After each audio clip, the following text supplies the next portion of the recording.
Good morning students. இப்போ நம்ம 8ஆம் வகுப்பு தாவர உலகம் பாடத்தில் என்எம்எஸ்க்கு என்ன மாதிரியான கேள்விகள் கேட்பாங்க அப்படிங்கிறது பார்த்துக்கிட்டு இருக்கோம். இந்த வீடியோவில் ஜிம்னோஸ்பெர்ம்கள், ஆஞ்சியோஸ்பெர்ம்கள் பார்க்க போகிறோம். ஜிம்னோஸ்பெர்ம்கள் அப்படிங்கிறது என்னென்னு பார்த்தீங்கன்னா திறந்த விதை தாவரங்கள். இதில் பார்த்தீங்கன்னா நன்கு வளர்ச்சி அடைந்த சைலம், ஃப்ளோயம் போன்ற கடத்தும் திசுக்கள் உள்ளன இந்த ஜிம்னோஸ்பெர்ம்களில். இதில் நீங்கள் ரெண்டு இது தெரிஞ்சுக்கணும். ஒன்று ட்ராக்கீடுகள், இன்னொன்று சல்லடை செல்லை தெரிஞ்சுக்கணும். நீரை கடத்தக்கூடிய திசு வந்து ட்ராக்கீடு, உணவுப் பொருட்களை கடத்தக்கூடிய திசு வந்து சல்லடை. ஸோ இது நீங்கள் படிச்சுக்கணும். ஜிம்னோஸ்பெர்ம்கள் 4 வகைப்படும்: சைக்கோடெயில்ஸ், ஜிங்கோயல்ஸ், கோனிஃபெரல்ஸ், நீட்டெயில்ஸ். இது நீங்கள் சும்மா ஜஸ்ட்டு தெரிஞ்சுக்கிட்டால் போதும். இந்த சைக்கோடெயில்ஸ், ஜிங்கோயல்ஸ், கோனிஃபெரல்ஸ், நீட்டெயில்ஸ் இதை பற்றி நீங்கள் ஒரு சின்ன இது படிச்சுக்கணும். அதாவது இறகு வடிவ கூட்டிலைகள் ஒன்று சேர்ந்து நுனியில் கிரீடம் போல தோன்றக்கூடியது சைக்கோடெயில்ஸ். எடுத்துக்காட்டு சைக்கஸ். ஜிங்கோயல்ஸ்னால் இன்னும் ஞாபகம் வச்சுக்கணும், விசிறி வடிவ இலைகள் இருக்கும். இதை நீங்கள் இந்த தாவரம் துர்நாற்றத்தை ஏற்படுத்தக்கூடிய ஜிம்னோஸ்பெர்ம்கள் வந்து ஜிங்கோயல்ஸ். அதே மாதிரி விதைகள் இறகு வடிவ அமைப்பை கொண்டிருந்துச்சுன்னா அதுக்கு பேர் கோனிஃபெரல்ஸ். அதே மாதிரி மூடப்படாத சூழ்களை கொண்டுள்ளது நீட்டெயில்ஸ். எடுத்துக்காட்டு நீட்டம்.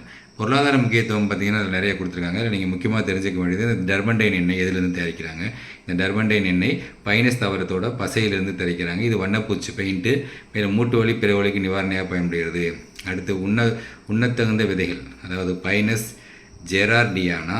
அதே மாதிரி ஆஸ்துமா மற்றும் சுவாச குழலுக்கு எது பயன்படுகிறது அப்படின்னு பார்த்தீங்கன்னா எஃபிட்ரா எனும் தாவரத்திலிருந்து பெறப்படும் எஃபிட்ரின் எனும் அல்கலாய்டு. அதாவது எஃபிட்ரா அப்படிங்கிற தாவரத்திலிருந்து பெறக்கூடிய எஃபிட்ரின் எனும் அல்கலாய்டு தான் ஆஸ்துமா மற்றும் சுவாச குழலுக்கு மருந்தாக பயன்படுகிறது.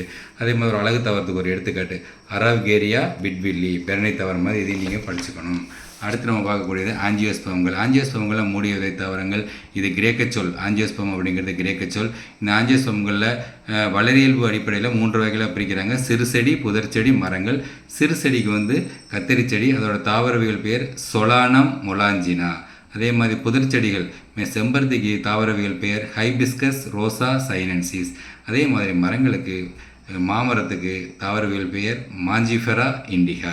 இது நீங்கள் தெளிவாக தெரிஞ்சுக்கணும். அதே மாதிரி ஆஞ்சியோஸ்பெர்ம்கள் 2 வகைப்படுகிறது. 2 வகுப்பு: இருவிதை இலை, ஒரு விதை இலை. இந்த இருவிதை இலை, ஒரு விதை இலை பற்றி நீங்கள் 6ஆம் வகுப்பு, 7ஆம் வகுப்பு நிறைய படிச்சிருக்கோம். இருவிதை இலை பொறுத்தவரை ஆணிவேர் தொகுப்பு, வலைப்பின்னல் நரம்பமைவு, மலர்கள் 4 அல்லது 5 அங்கங்களை கொண்டிருக்கும். மகரந்த சேர்க்கை பூச்சிகள் மூலம் நடக்கும் இருவிதையில். அதே இது ஒரு விதை இலைக்கு வந்துட்டோம்னா சல்லிவேர் தொகுப்பு, இணைப்போக்கு, நரம்பமைவு, மலர்கள் 3 அங்கங்களை கொண்டுள்ளது. மகரந்த சேர்க்கை பெரும்பாலும் எதன் மூலம் நடக்குது? காற்றின் மூலமாக நடக்கிறது. ஸோ நீங்கள் இதை ஒன்று பார்த்துங்க, வாட்ச் பார்த்துங்க. அடுத்த வீடியோவில் நம்ம வகைப்பட்டியல் பற்றி பார்ப்போம்.